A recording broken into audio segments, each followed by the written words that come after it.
नमो महावदन्याय कृष्ण प्रेम प्रदायते कृष्णाय कृष्ण चैतन्य गौरत्वेषण करुणा सिंधु गोपेश गोपी तप्तगान राधे वृंदावनेश्वरी हरे चैतन्य प्रभु नित्यानंद। क्या है क्यों तो होता रहा इसमें बढ़िया हो रहा है। हरे कृष्णा कृष्णा कृष्णा हरे हरे हरे राम राम राम हरे हरे। श्री श्री दामोदर अष्टकम तृतीय श्लोक चल रहा है हमारा। क्या चल रहा है? इति दृक् स्वलीलाभि रानंद कुंडे स्वघोषम निमजन्तम् आख्यापयन्तम् तदीयेषितज्ञेषु भक्तैर्जितत्वम् पुनः प्रेमतस्तम सतावृत्ति वंदे। अभी श्लोक में का श्रवण किया हम लोगों ने।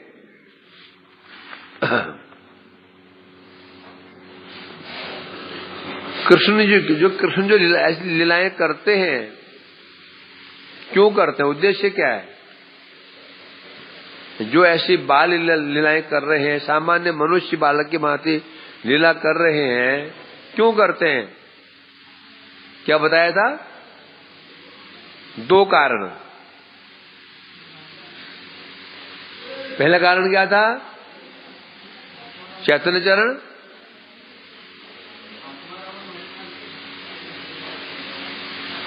अरे इसमें क्या लिखा, इसमें क्या पढ़ा कर हाथ बना मत बना। पहला कारण ये बताया था जो उनके ब्रजवासी हैं, उन ब्रजवासियों को आनंद रस के सरोवर में डुबा रहे हैं, हैं? नाना लीला रचनया आनंदीय सन सब भक्तान। भगवान जो लीला करते हैं उनका केवल उद्देश्य रहता है भक्तों का आनंद वर्धन। तो ब्रजवासियों को आनंद रस में डुबो रहे हैं, एक कारण ये। दूसरा कारण क्या था? तदीय ईशितज्ञेषु भक्तर्जितत्वम् आख्यापयन्तम्। जो ऐश्वर्य ज्ञान प्रायण भक्त हैं, भक्त तो हैं, ऐश्वर्य ज्ञान उनके भाव ऐश्वर्य भाव है, जो भगवान को कृष्ण भगवान मानते हैं, हमेशा हाथ जोड़ खड़े रहते हैं, ऐश्वर्य भाव जिनके अंदर है, ऐसे ज्ञानियों को ऐसे जो ऐश्वर्य भाव वाले भक्त हैं उनको यह बता रहे हैं, यदि मुझे ऐसे वशीभूत करना चाहते हो, मुझे नचाना चाहते हो, वश में करना चाहते हो, तो भक्ति कैसी होनी चाहिए? कैसी होनी चाहिए? स्वघोषम, ब्रजवासियों की तरह भक्ति। तो यह घोष शब्द की, ये घोष जो घोष शब्द है, तीन अर्थ किए थे। एक अर्थ था कि महात्मा, एक अर्थ था घोषणा, एक और एक अर्थ क्या था? ब्रज, है ना? ये कल हो गया था ये। हाँ, तो कल विशेष बात यहां बताई थी कि जो आया ना ये तदीयेषु, जो निर्विशेष ब्रह्म ज्ञानी हैं उनको नहीं दिखा रहे हैं। जो ब्रजवासी जो भगवान के भक्त हैं, परिकर हैं, उनके प्रेम को दिखा रहे हैं। किसे दिखा रहे हैं? किसे दिखा रहे हैं? जो ऐश्वर्य ज्ञानी है, भगवान के स्वरूप को मानते हैं, पर भगवान के प्रति ऐश्वर्य भाव है, उनको दिखा रहे हैं, केवल ज्ञानी को नहीं। कल ये श्रवण किया इसमें हमने। तो अब आते दिग्दर्शन टीका।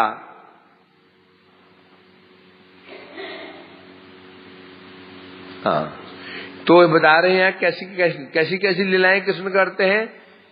लीलाएं कैसी हैं? अक्षय सरोवर के समान इतनी लीलाएं हैं जिनका अंत ही नहीं है। नमो अनंत लीला।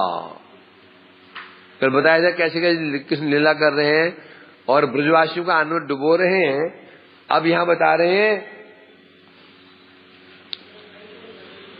कभी कभी कृष्ण क्या करते हैं, घर में यहां वहां जो घूमते हैं और घर में जो ये घर के जो स्तंभ है, स्तंभ किसके बने हुए हैं? मणियों के स्तंभ बने, मणि स्तंभ जिसमें मणियां जड़ी हुई रहती हैं। तो जब उस पर उनको दृष्टि पड़ती है, मणियों पर दृष्टि पड़ती है, तो उन मणियों में उन स्तंभ के ऊपर अपनी छवि देखते हैं, अपना स्वरूप देखते हैं, छवि देखते हैं और छवि देख करके बड़े आश्चर्यचकित हो जाते हैं। वो सोचते हैं कि इसमें भी कोई एक और बालक है, उसे बातें करते हैं। वो बात करते हैं तो कोई बात करते हैं। कभी देखा तुमने पक्षी ना, पक्षी जो चिड़िया होती है, ये ना जब शीशे ये है ना दरवाजे में शीशे लगते ना, शीशे उन्हें बैठ करके टोंट मारती है, बहुत टोंट मारती है उसको, टिक टिक टिक टिक करते रहते और सोच रहे कि इसमें भी कोई वो पक्षी है, बहुत दिखाई पड़ता है। गाड़ी के शीशे में वो उसमें टोंट मारते रहते। तो कृष्ण समझते हैं जो मणि स्तंभ है इसमें कोई और कोई बच्चा है, बड़ा सुंदर है, बड़ा सुंदर बच्चा है, तो बड़ा सुंदर देख करके उसको अपना मित्र, उनकी इच्छा हो जाती है इसको अपना मित्र बनाऊंगा, सखा बनाऊंगा। तो उसे मीठी मीठी बातें करते हैं, वो भी बात कर रहा है। जब इस चीज को जब मैया देखती है, ब्रज गोपियां देखती हैं तो आनंद में डूब जाती है। ऐसी लीला कर रहे हैं। उद्देश्य क्या है? ब्रजवासियों को कैसे आनंद दिया जाए भक्तों को।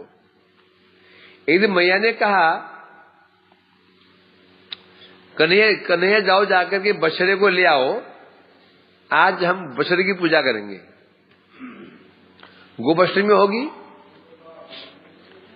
अब कन्हैया बछड़े के पास गए, पहुंचे, उसका कान पकड़ा, वो खींच के ला रहे थे उसको।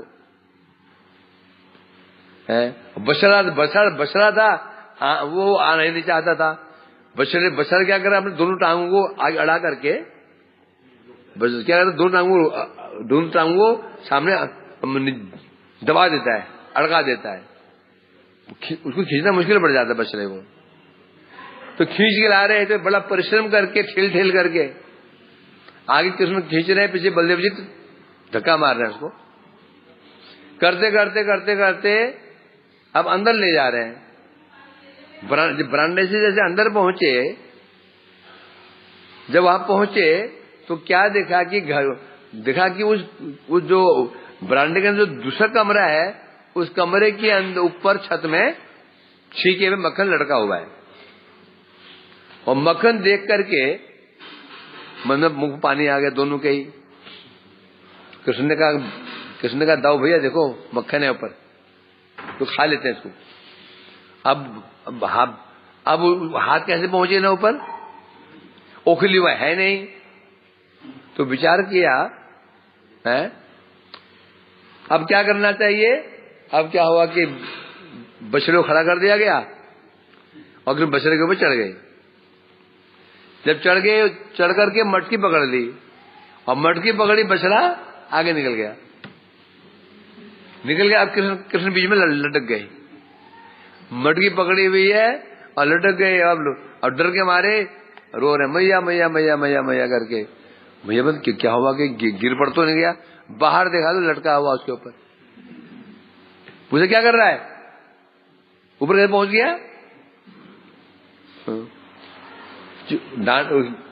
उसको उतारा नीचे, बड़ी मुश्किल से मैया ने उतारा, फिर डांट फटकार लगाई उनको। ऐसी लीला कृष्ण करते हैं। प्रातः काल होते ही यशोदा जी के भवन में, आंगन में कृष्ण का दर्शन करने के लिए गोपियां आ जाती थी, भीड़ आ जाती गोपियों की। राधा प्रतीक्षा करती थी कब प्रातः काल हो, कब हम जाकर के कृष्ण का दर्शन करें कि आज कौन कौन सी नई नई कार्यस्थानी कर रहा है, कौन सी लीलाएं कर रहा है, आ जाती थी। अब सबने एक योजना बनाई, ऐसा करते दोनों को आज लड़वा देते हैं, कृष्ण बलराम को लड़वा देते हैं। तो दो भाग गोपियां दो फाड़ में बढ़ गई। एक जो दो दल बन गए, एक दल कह रहा है, एक दल का जानते हो बलराम जी बहुत बलवान है, कृष्ण तो कुछ भी नहीं है। वो अन्य दल कहते नहीं नहीं ऐसा नहीं, कृष्ण बलवान है, दाऊ जी कुछ भी नहीं है। वो बोला कि कृष्ण जीत जाएंगे, वो बोला दाऊ जी जीत जाएंगे। और दोनों के अंदर के आगे जोश आ गया, दोनों में जोश आ गया, देखते हैं कौन जीतता है। दोनों भुजा थाल ठोकते हुए कुश्ती लड़ना प्रारंभ कर दिया है। जब कन्हैया जीतते तो गोपियां तालियां बजाती, जब कृष्ण हार जाते तो बलदेव की पक्षी गोपियां तालियां बजाती। इस प्रकार से ब्रजवासियों को सामान्य बालकों की भांति क्या कर रहे हैं, आनंद प्रदान कर रहे हैं। कभी कभी गोपी लड्डू का लोभ दे देती और दिखा के छिपा देती उसको, फिर बोलती तुम नृत्य करो और गाना गाओ। लड्डू मिलेगा, कृष्ण कठपुतली की भांति नाचते एक लड्डू के लोभ में है। तो यहां ये कह रहे हैं यहां पर है, जिन्होंने गोवर्धन पर्वत को एक गेंद की भांति अपने बाएं हाथ की कनिष्ठ अंगुली पर उठा लिया। गोवर्धन पर्वत का परिमाप कितना है, 7 कोस। ये तो हम कह रहे हैं, गर्ग संहिता में तो और भी कई कोस लंबा है वो गिरिराज जी। जब संध्या के समय सूर्य अस्त होते थे तो गिरिराज जी की छाया पड़ती थी मथुरा में। जब सूर्य अस्त होता है छाया यहां पड़ती थी, कहां पर, मथुरा में। तो कितना ऊंचा गिरिराज जी रहा होगा। उस गिरिराज जी को कृष्ण ने अपने अंगुली में, और भी बाएं हाथ की छोटी अंगुली में उठा लिया। बराह रूप में जिन्होंने पृथ्वी को दांतों में धारण कर लिया, और वो कृष्ण मैया बोलते जाओ जाकर के बेटा तो तुम्हारे बाबा आए हैं बैठने के लिए, पीड़ा ले आओ, पीड़ा। कृष्ण जाते दोनों हाथ पीड़े को दोनों हाथ लगाते हैं, उड़ता ही नहीं है, बड़ी मुश्किल से पहले बैठ जाते हैं, पीड़े को लेकर के धीरे धीरे खड़े होते हैं, फिर गिर जाते हैं, फिर लेके फिर उड़ते हैं, बड़ी मुश्किल से पेड़ से चिपका करके उसको गिरते पड़ते लागे मागे मैया के सामने पटक देते हैं। कौन, पूरे पृथ्वी को जिन्होंने दांत में धारण किया, विशाल गिरिराज जी को अपनी कनिष्ठ अंगुली में धारण किया, वो कृष्ण सामान्य एक पीठ, एक लकड़ी का तख्त, लकड़ी का जो फट्टा है उसे नहीं उठा पा रहे हैं। तो यहां ये कह रहे हैं यहां पर, यही है माधुर्यमयी नर्वत लीला। ये नर्वत लीला है। नर्वत किसे कहते हैं, नरवत, वत मने समान, नर के समान, समान मनुष्य के समान। जो सामान्य मनुष्य लीला करता है, मनुष्य बालक लीला करते हैं, कृष्ण वैसा ही कर रहे हैं। मनुष्य बालक जिस प्रकार से निर्बल होता है, चलने फिरने में असमर्थ रहता है, कृष्ण ठीक वैसा ही कर रहे हैं। ये परंतु ये क्या है, लीला। इसी लीला क्यों बोला, तो सामान्य बालक जो करता है उसको लीला क्यों नहीं कहेंगे। एक सामान्य बालक ऐसे वो वैसे करता है तो उसको लीला क्यों नहीं कहेंगे, इसको लीला क्यों कहेंगे, हैं? क्योंकि ये सामान्य बालक कर्म के अधीन है, उम्र के अधीन है, वो बाल अवस्था में है तो विवश है ऐसे करने को, और भगवान विवश नहीं है। बद्ध जीव कर्म के द्वारा जो उसका प्रारब्ध है उसके वशीभूत होकर कर्म करता है, तो कर्म हुआ। जो अपनी इच्छा से नहीं कर रहा है, कैसे कर रहा है? वो विवश होकर कर रहा है। और भगवान लीलाएं क्यों करते हैं? भगवान का कोई प्रारब्ध नहीं होता, कोई पाप नहीं होता, केवल भक्तों को आनंद देने के लिए कर रहे हैं। इन्हें से कहते हैं लीला।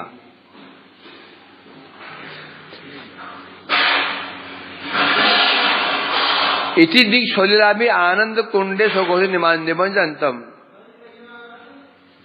कृष्ण की मधुर बाल्य लीला अखंड अनंत सीमा रहित रसमय जलाधार है। जो कृष्ण लीलाएं कैसी हैं? जलाधार एक सरोवर के समान है। जो सरोवर कैसा है? अखंड है, सीमा रहित विशाल सरोवर है? और कृष्ण क्या करते हैं? अपनी बाल लीला माधुरी के द्वारा ब्रज की या ब्रज के जितने भी निवासी हैं, गोप गोपी गाय बछड़े यहां तक कि वन्य पशु पक्षी और तो और लता पता वृक्षों को भी उस आनंद में डुबा देते हैं।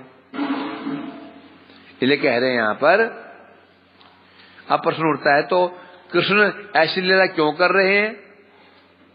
उत्तर दे रहे हैं तदीया ईशितज्ञेषु तदीया ईशितज्ञेषु। ईशितज्ञ मतलब ईशी मतलब भगवान के ऐश्वर्य को जानने वाले हैं, जो तत्वज्ञानी हैं।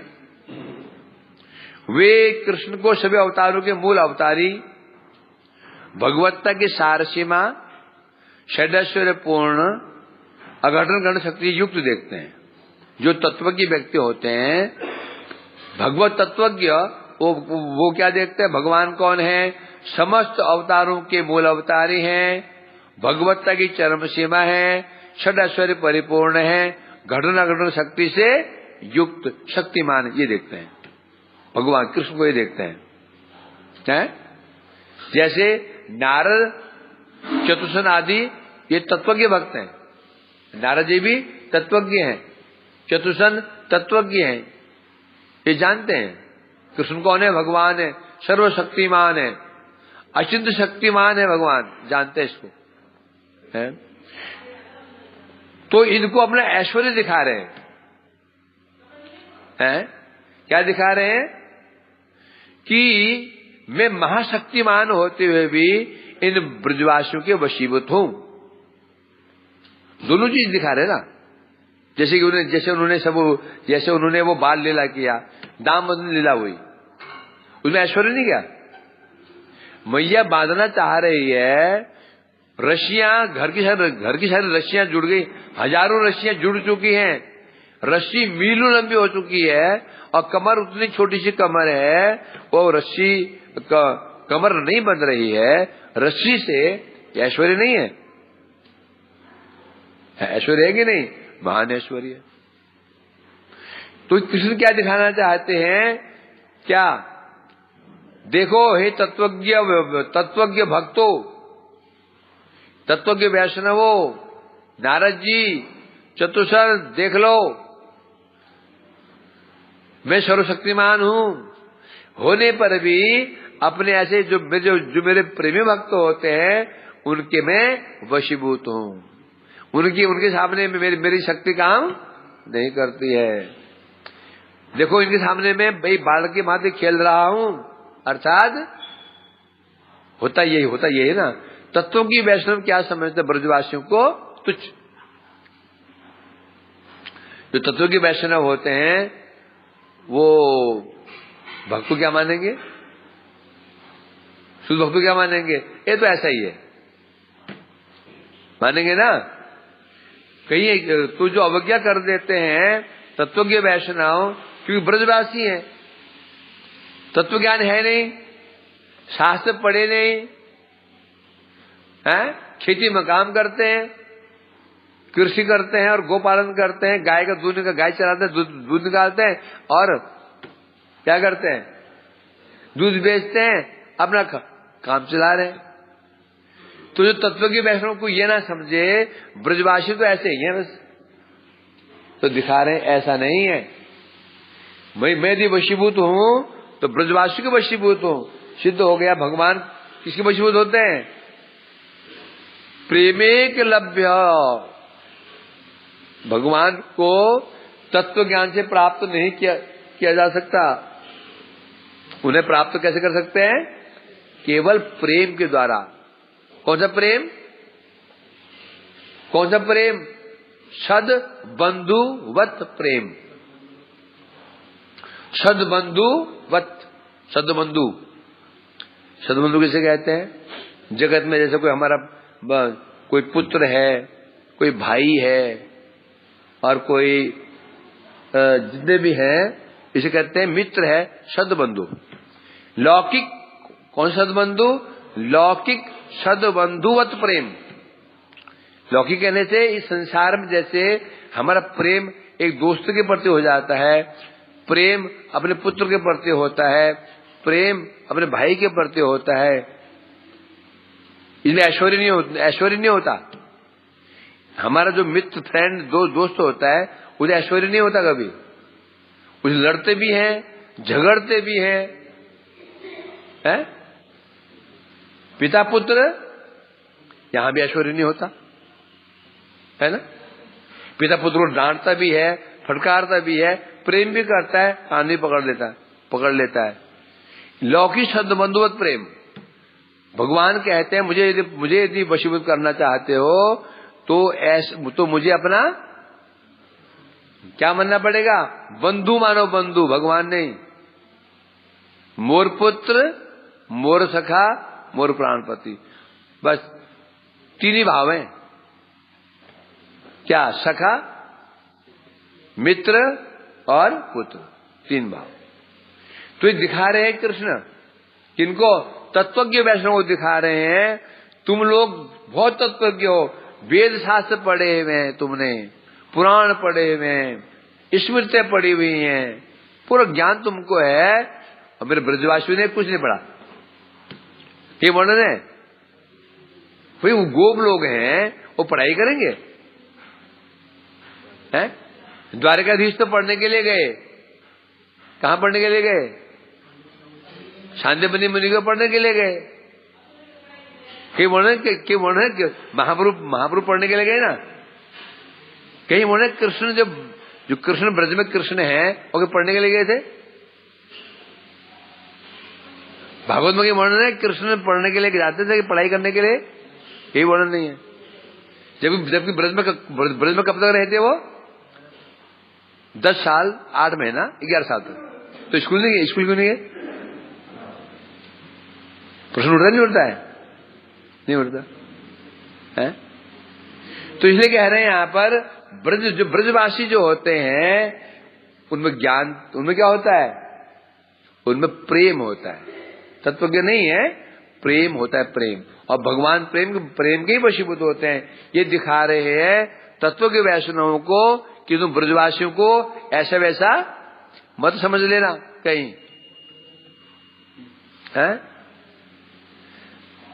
जो नॉर्मली एक व्यक्ति को यदि चयन किया जाए, भाई यहां तो तुम देवी दुर्गा जी की पूजा कर लो या राधा जी की पूजा कर लो। ऐसा व्यक्ति जो तत्वज्ञ नहीं है, सामान्य व्यक्ति है, धार्मिक है, जो राधा की महिमा नहीं जानता, तो हम जानते हैं, उसे बोलो भाई तो तुम किसी पूजा करोगे? हैं?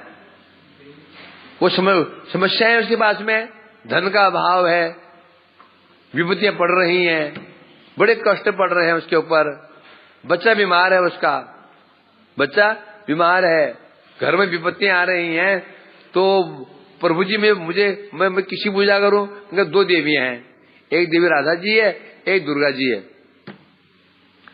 दोनों चित्र में सामने रख दिए, एक चित्र राधा जी का, एक चित्र दुर्गा जी का चित्र है। शेर सिंह की ओर बैठी हुई है, अष्टभुजाओं में 8 अस्त्र हैं, और बड़े बड़े देवता लोग उनके आगे हाथ जोड़े हुए खड़े हुए हैं। एक फोटो है राधा जी का, कुछ नहीं है। एक से मुकुट है, मुकुट भी सामान्य मुकुट है और ऐसे ही है बस। साधारण सखियां उनके हैं, वो भी वो सब दो भुजाओं वाली हैं, सामान्य सामान्य, न अस्त्र है न शस्त्र है। तो वो व्यक्ति किस चुनेगा? स्वाभाविक रूप में वो समस्या का समाधान कौन कर सकती है? दुर्गा जी कर सकती है। और बड़े बड़े अस्त्र उसके पास में, राधा जी के पास कोई है ही नहीं है, क्या करेगी? सामान्य एक कमल का फूल हाथ में, क्या कमल का फूल है बस, ये करेगा ना। तो ये समस्या है। और ये बात प्रैक्टिकली है। जो तत्वज्ञ वैष्णव होते हैं वो रसिक वैष्णवों को समझ नहीं पाते हैं, उनकी महिमा को समझ नहीं पाते हैं। तो ऐसे तत्वज्ञ जो भक्त हैं, वैष्णव हैं, उनको उनके जो प्रेमी भक्त हैं उनकी महिमा दिखा रहे हैं। ये महिमा इनकी है।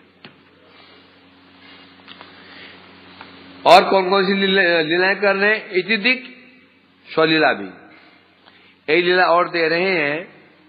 एक बार मथुरा से कोई फल बेचने वाली फल विक्रेणी गोकुल पहुंची। कहां से पहुंची? मथुरा में। अब मथुरा में उसने कुछ, क्योंकि जब वृंदावन से जब यहाँ के लोग जाते थे, कहां जाते थे? मथुरा में फूल आदि बेचने के लिए, तो वो कृष्ण की महिमा सुनते थे, मथुरावासी सुनते थे। तो इसने भी सुना था कि ब्रज में एक कृष्ण है, बड़ा सुंदर एक बच्चा है, बड़ा सुंदर है, सुना था।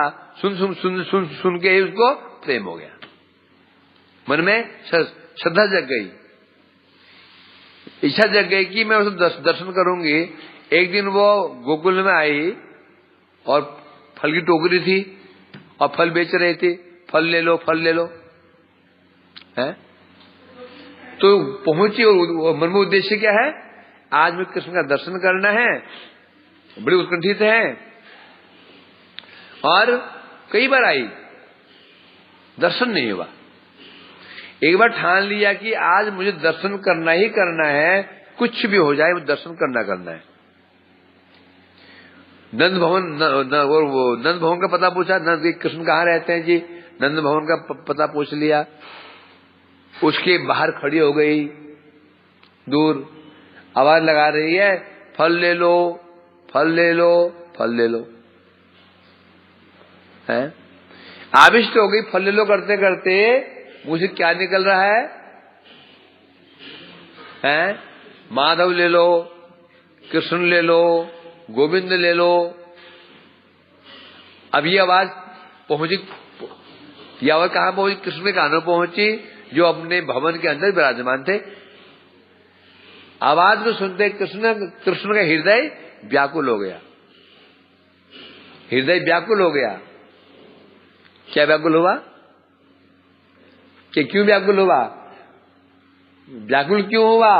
उस जो फल बेचने वाली है उसको दर्शन देने के लिए कृष्ण व्याकुल हो गए।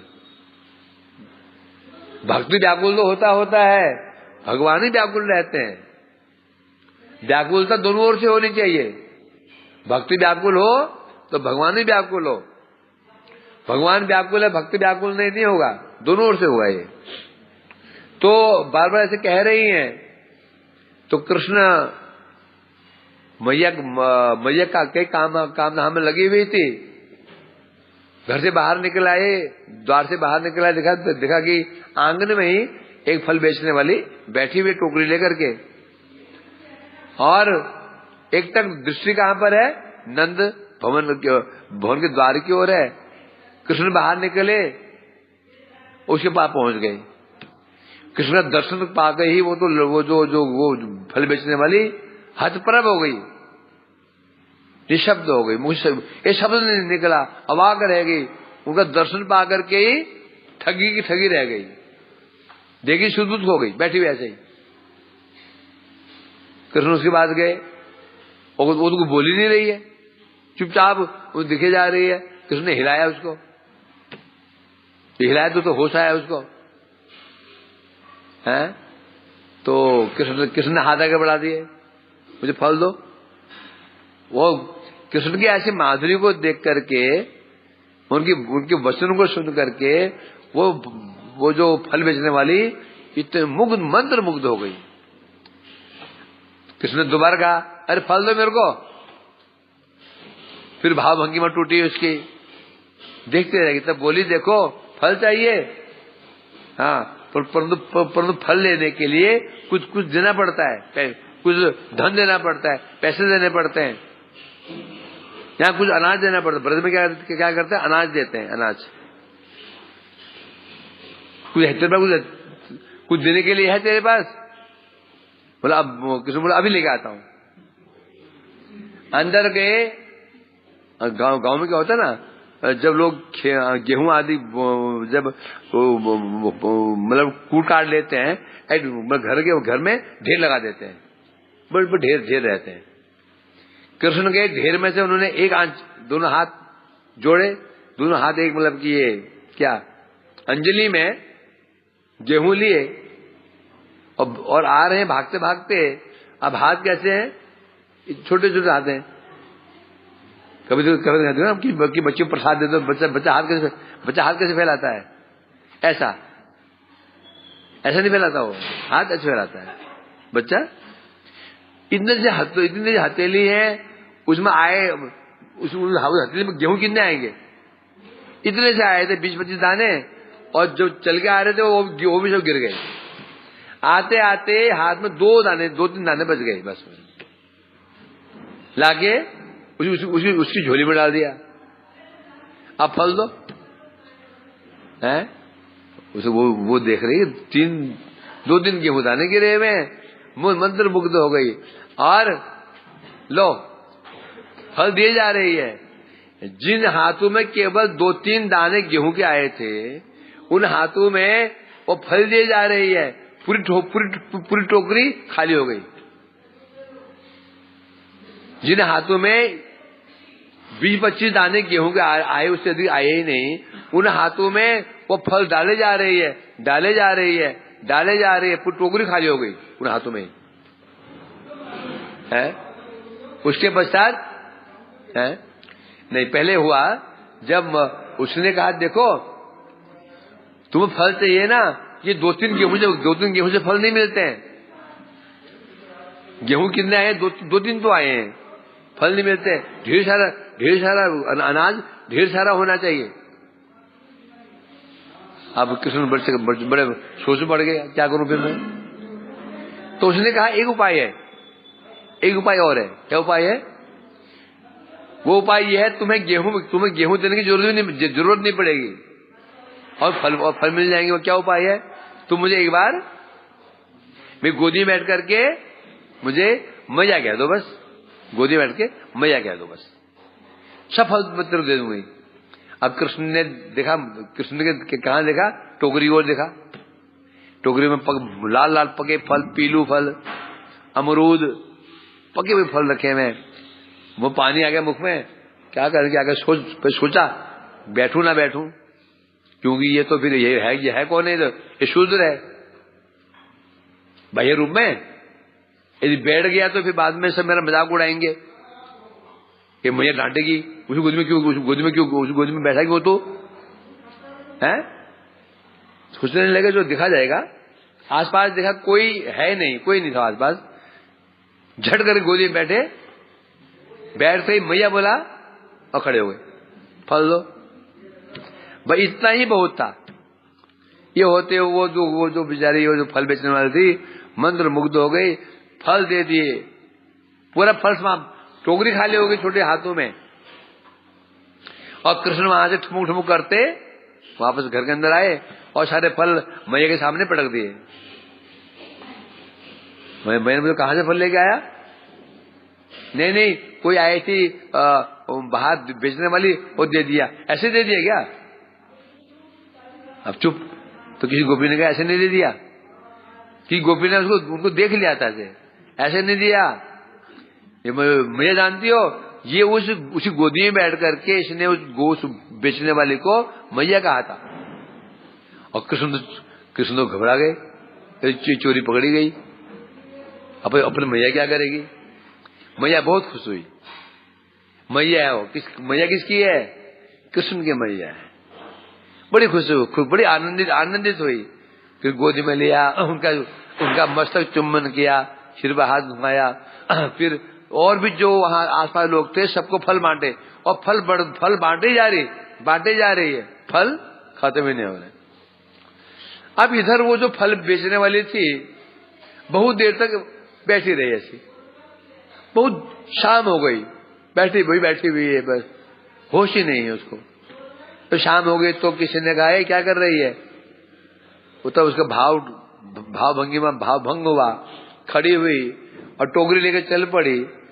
तो टोकरी बहुत भारी, टोकरी पहले से ही भारी हो गई। विचार किया टोकरी में सब फल तो मैं दिया आई हूं, तो बड़ी भारी कैसे हो गई?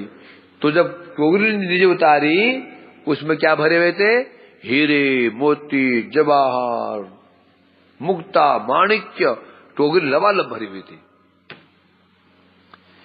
तो विचार करने लगी, कृष्ण मेरे को ठग रहे हैं। क्या कर रहे हैं? ठग रहे हैं मेरे को। क्या ठग रहे हैं? मुझे फल लेकर के मुझे ये जो धन, ये संपत्ति देना चाहते हैं। गई यमुना में और वो जो टोकरी पलट दी यमुना जी के अंदर। फिर वो कहां गई पता ही नहीं। वही ब्रज में कहीं घूम रही पागल बनकर, पागलों की तरह दर्शन की लालसा से। ऐसी कृष्ण की लीला करने लगे, करते हैं यहां पर। अब यहां सिद्धांत सामान्य एक तो ये कथा से हो गई। सिद्धांत क्या है? इसे हमें शिक्षा क्या है बताए ना। भगवान लीला करते हैं दो कारण से। एक कारण होते हैं जो उनके परिकर हैं, उन्हें आनंद देते हैं। और एक जो साधन कर रहे हैं, अनर्थग्रस्त हैं, उनके लिए क्या मिला? क्योंकि अनर्थग्रस्त साधक कभी भी लीलाओं का आस्वादन नहीं कर पाएगा। ये जो लीला श्रवण की, इसको यदि कोई सिद्ध भक्त सुने अभी पागल हो जाएगा वो। इसी को यदि कोई सुने, कोई सिद्ध भक्त सुने, सुनकर पागल हो जाएगा, रोते रोते पागल हो जाएगा वो, मुश्किल हो जाएगा। सात्विक भाव उसके शरीर में आ जाएंगे। तुम्हारा हुआ किसी का? आंसू आए, रोमांच हुआ, पुलक हुआ? नहीं हुआ। हंसी आ रही है, हंसी थोड़ी बहुत। वो हंसी का क्या कारण क्या है? कि क्या कारण है? मनोरंजन। क्या हो रहा है? मनोरंजन हो रहा है। तो हमें इससे क्या लाभ है? जो शुद्ध महापुरुष हैं वो तो आस्वादन करेंगे। तो हम क्यों पढ़े इसको? हम क्यों पढ़े? वास्तव में लीला का मुख्य उद्देश्य क्या होगा भगवान का? हमारे जैसे बद्धजीव। जो शुद्ध महापुरुष तो दर्शन तो हमेशा ही करते हैं। जो शुद्ध महापुरुष होते हैं वो उनका दर्शन हमेशा चलता है, चाहे वो लीला प्रकट लीला हो, चाहे अप्रकट लीला हो। तो प्रकट लीला स्पेशली किसके लिए होती होगी? हम जैसे जो अनर्थग्रस्त साधक है, अनर्थग्रस्त हैं, हमारे लिए। तो इसे हमें क्या मिला? बता रहे हैं यहां पर। जैसी उत्कंठा उस फल बेचने वाले की थी, क्या उत्कंठा उसकी है, रोज पहुंच जाती है बैठी हुई घर के आगे। तो यदि ऐसे उत्कंठा यदि नहीं हो, कृष्ण दर्शन नहीं देते। बिना ऐसी उत्कंठा के हमारा साधन सफल नहीं होगा। जो हमारा जो सिद्ध, हमारा जो साध्य वस्तु क्या है? कृष्ण दर्शन भी नहीं है। हमारा प्रयोजन तो इससे भी ऊपर है। कृष्ण दर्शन प्रयोजन भी छोटा प्रयोजन है ये। यदि हमारा प्रयोजन ये रहा कृष्ण दर्शन दे दें, तो कृष्ण के लिए कृष्ण के लिए क्या हो गया? ये अच्छा हो गया, ये बचो, वो तो बच गए, दर्शन दिया निकल गए। परंतु हमारा प्रयोजन क्या है? क्या प्रयोजन है? प्रेम ही प्रयोजन, प्रेम मतलब सेवा प्रयोजन है।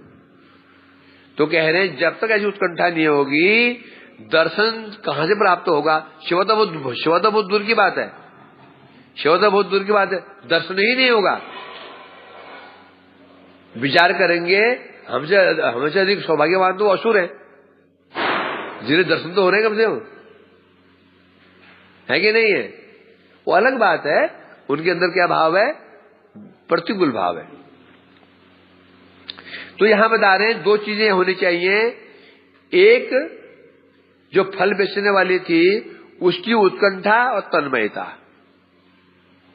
उत्कंठा और तन्मयता, उत्कंठा भी होनी चाहिए और तन्मयता भी होनी चाहिए।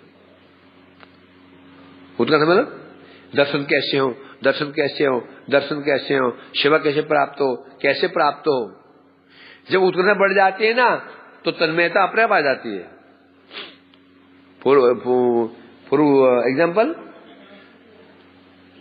एग्जाम्पल क्या होता है?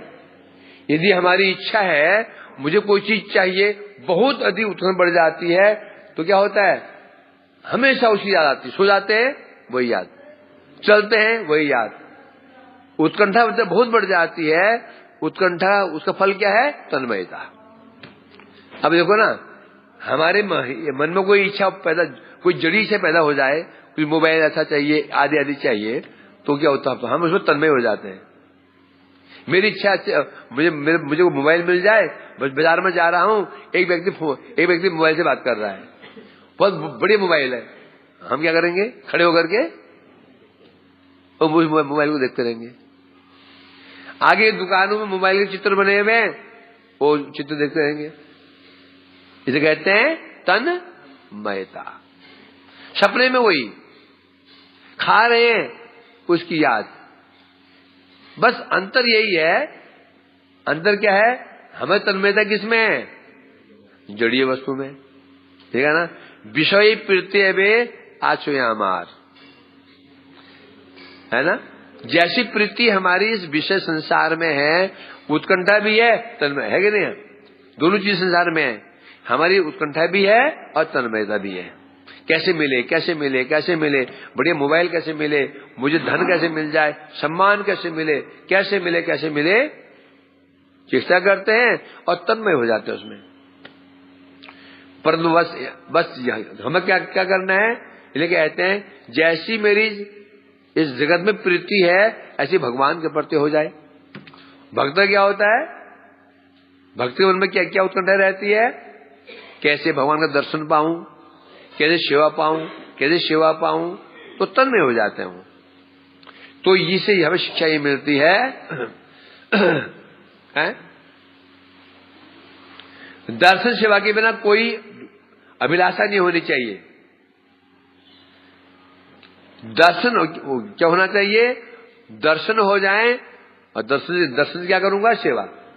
केवल दर्शन भी गलत है।